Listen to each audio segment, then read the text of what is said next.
casa, junto al río, papá me cuenta historias sobre nuestro pueblo, Puerto Nariño. Puerto Nariño fue alguna vez un puerto activo. Por medio del río conecta con Arauca, la capital del departamento, siendo el río la frontera que nos separa con Venezuela. Por lo que, gracias a la Madre Vieja, así se llama mi río, porque en ella conectan diferentes bracitos de río, se convirtió en una gran zona de intercambio comercial que parecía fortalecerse con el tiempo. Sin embargo, la llegada de las carreteras y el encuentro de los primeros yacimientos de petróleo en el territorio hicieron que cambiaran los intereses no solamente comerciales, sino también se moldearan muchas clases de pensamientos en mi territorio. La permanencia irregular del Estado generó también la llegada de grupos armados al territorio, que con el tiempo generaron disputas en él. Hoy Puerto Nariño ya no tiene barcos, pero el cacao, que lo llevo conmigo no solo en mi cuello y en mis aretes, sino también en mi alma, es un cultivo clave tras los procesos de erradicación de coca en el departamento, que consigo trajo también la paz, o al menos intenta construirlo desde la tierra. Sin embargo, a pesar de haber vivido toda mi vida en el pueblo, las dinámicas que han permeado mi territorio han generado un gran desconocimiento del mismo, donde a pesar de que mis tíos me cuentan que de chicos se lanzaban de los árboles para lanzarse al río y aprender a nadar, donde un adulto los veía desde una esquina y cuando veían que estaba tomando mucha agua se iban corriendo a sacarlos, los dejaba respirar y los volvía a lanzar para que aprendieran a nadar. No tengo ese tipo de experiencias. Sin embargo, aunque he visto este río desde que nací, siempre ha existido un miedo a acercarnos a sus orillas, a acercarnos demasiado. Recuerdo con mucho detalle la primera vez que entré. Lo recuerdo mucho porque ya estaba bastante grande, la verdad. Antes había estado millones de veces en canoa, pero la idea de que puede ser traicionero acercarse a sus orillas parece no desaparecer nunca. Era de noche y la luna estaba menguante. No estábamos celebrando nada en especial, la verdad, pero era la primera vez que en mucho tiempo mi papá y mi tío volvían a lanzarse al río después de hacerlo seguido de chicos. Mi abuela recibió sus camisetas ya resignadas, ya láncense, y se lanzaron. En ese tiempo, por tiempos de verano, el río llegaba hasta el ombligo y recuerdo el éxtasis que sentí cuando los vi en el agua, porque nunca había entrado y en mi familia nunca se había permitido entrar al agua. Es así como terminé quitándome todos los corotos de encima y me lancé con ellos. Así fue como cuando iba por mitad del río y viéndolos del otro lado, me llegó fresco un recuerdo, el recuerdo de un viaje en canoa donde nos agarró la noche y en la mitad del río recuerdo ver hacia el cielo y verlo estrellado y recuerdo el sonido alrededor de los animales y el único ruido de la canoa y el canalete rompiendo el agua que era lo que permitía que avanzara. Y entonces volví a verlos a ellos al otro lado y seguí caminando. Y llegué al otro lado del río. Quizás ese día el río cambió para mí. Dejé de verlo como un ente extraño y peligroso, al que solo le conocía las frías aguas de las inundaciones en épocas de invierno. Las noches y días sin dormir, esperando que el agua volviera a su cauce. Justo en esas épocas donde el recrudecimiento de la violencia no permitía que saliéramos después de ciertas horas a la calle. Justo cuando esperábamos que el agua bajara para empezar a limpiar el fango de los cuadernos, de los colchones, de la comida, de la ropa. Ese día cambió para mí, pues el agua no estaba trayendo en su corriente el miedo. No era a sus orillas un muerto. Era solo el río, sin miedo y sin intenciones de hacerme daño. Por primera vez no era esa agua contaminada y sucia que nadie quería tocar por causa de que no hay un alcantarillado en un pueblo tan pequeño. No era esa agua peligrosa.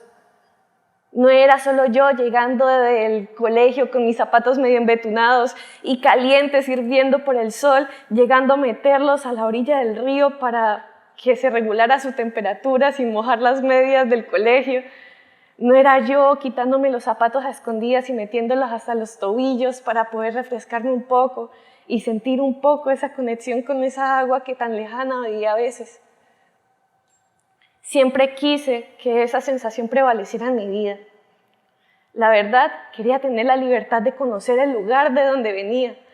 Recuerdo que siempre esperaba que las personas de las brigadas de salud o personas profesionales que llegaban al territorio nos ayudaran, que se quedaran para siempre. Quería para siempre esa sensación de que llegaba algo nuevo, algo diferente, que había un cambio. Pero siempre se iban y con ellos se iba también la esperanza de que algo iba a cambiar. Más de una vez lloré a la orilla del río, pidiendo una oportunidad. Necesitaba que algo cambiara, que algo fuera diferente. Es así como necesitaba una excusa. Y fue un pensamiento que se fortaleció sobre todo cuando tuve que irme del territorio para estudiar una carrera profesional. Y en la ciudad me atravesaba y me mataba la nostalgia de mi pueblo, pero cuando llegaba, el río y lo que estaba a su alrededor era tan solo un espacio que podía contemplar. ¿Dónde estaba ese cambio que necesitaba?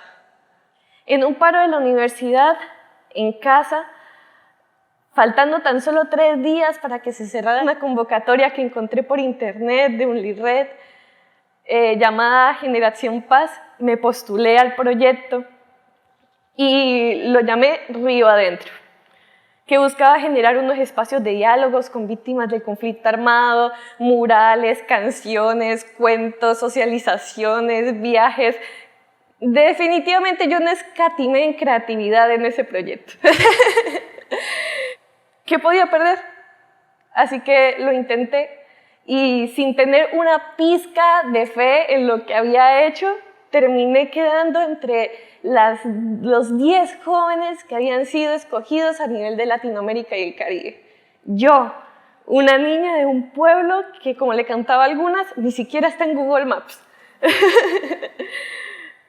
Y yo, que apenas había podido salir del pueblo para estudiar en la ciudad y que apenas sentía que podía hacer algo. En el trayecto mi proyecto cambió mucho, tenía que hacerlo. Y con el tiempo no solamente cambió mi proyecto, sino que también cambié yo. Pude habitar mi territorio de otra forma. Esa fue mi excusa. Pude ver el territorio con otros ojos. Y en medio del miedo a habitar aún un contexto que sigue siendo atravesado por la violencia armada, con los retos del silencio frente a la opresión, al olvido, a la muerte, su naturalización, la naturalización de una violencia que nos arrebata, de una guerra que no nos pertenece, terminé tocando temas que mi pueblo jamás había pensado que iba a poder tocar. Hablamos de la memoria, hablamos de a quién le funciona el olvido, para quién es el silencio. Hablamos también de la reconstrucción, hablamos de la reparación. Encontré en mi pueblo una complicidad, encontré la amabilidad y sobre todo encontré la pregunta.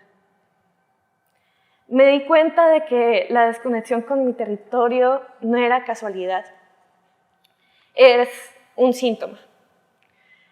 La violencia termina fracturando la identidad colectiva hasta el punto de que dejamos de reconocernos en nuestro río, en nuestro propio suelo, en nuestra propia gente. Y lamentablemente el territorio, en vez de sentirse como un hogar, empieza a sentirse como un peligro, como una amenaza. La violencia, con lo que trae, con sus ciclos que suben y bajan, pero que nunca desaparecen del todo, moldean la vida cotidiana, moldean la forma en cómo vivimos y habitamos nuestro territorio, nos afectan y se incrustan en nosotros de formas invisibles, pero peligrosas.